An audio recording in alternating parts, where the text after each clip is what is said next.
आज दिल्लीमध्ये महाराष्ट्र सदनमध्ये माननीय मंत्री केंद्रीय मंत्री सी.आर. पाटील साहेबांच्या अध्यक्षतेखाली सर्व महाराष्ट्राचे खासदारांची आज बैठक होती।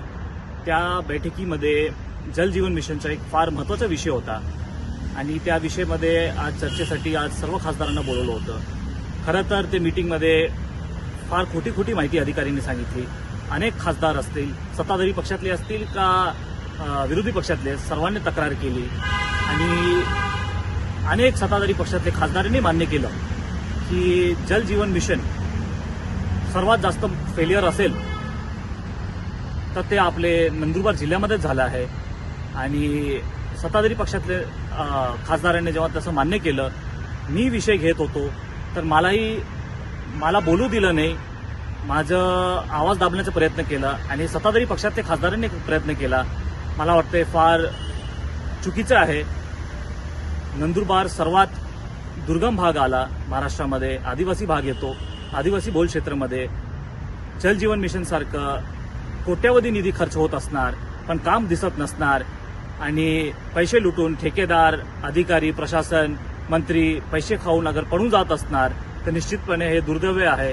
आणि नेहमीच प्रत्येक वेळा नंदुरबार सारखे दुर्गम आदिवासी भागाला दुर्लक्ष केलं जातं आणि इथे विकास कामापासून वंचित ठेवलं जातं आणि आज पण तसंच प्रकरण घडणार होतं।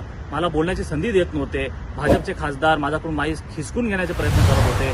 त्यामुळे मी अजूनही मीटिंग चालू असताना मी सोडून आलो आहे। मी खरं तर वॉकआउट केलंय ते मीटिंगमधून। असं पद्धतीने अगर एक खासदारांचं वागणूक करत असेल तर माझ्यावर अपमान केला असं मी सांगत नाही, माझ्या जनतेवर अपमान झाल्यासारखं आहे। आणि निश्चितपणे असं विषयावरती आम्ही राजकारण करणार नव्हतो। मी जे मुद्दा होता तो समोर उपस्थित करणार होतो पण मला बोलू दिलं नाही, तरी मी माझा मुद्दा उपस्थित करून लवकर जे असेल ते मंत्री महोदयांसमोर लिखित स्वरूपात देऊन टाकलं आणि सांगितलं की मी आता मीटिंगमध्ये बसणार नाही।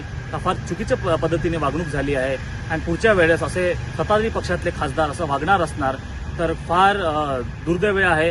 लोकतंत्र, लोकशाही धोक्यात आला आहे आणि निश्चितपणे मला वाटतं की न्याय आता कुठे भेटेल असा प्रश्न पडतो। म्हणून आपल्या सर्वांना मी विनंती करतो की जल जीवन मिशन संदर्भात माझ्या नंदुरबार लोकसभा मतदारसंघात जी तक्रार असेल ते तुम्ही तक्रार कलेक्टर ऑफिसला पाठवा। जिथे लागेल तिथे कॉन्ट्रॅक्टवर एफआयआर दाखल करा।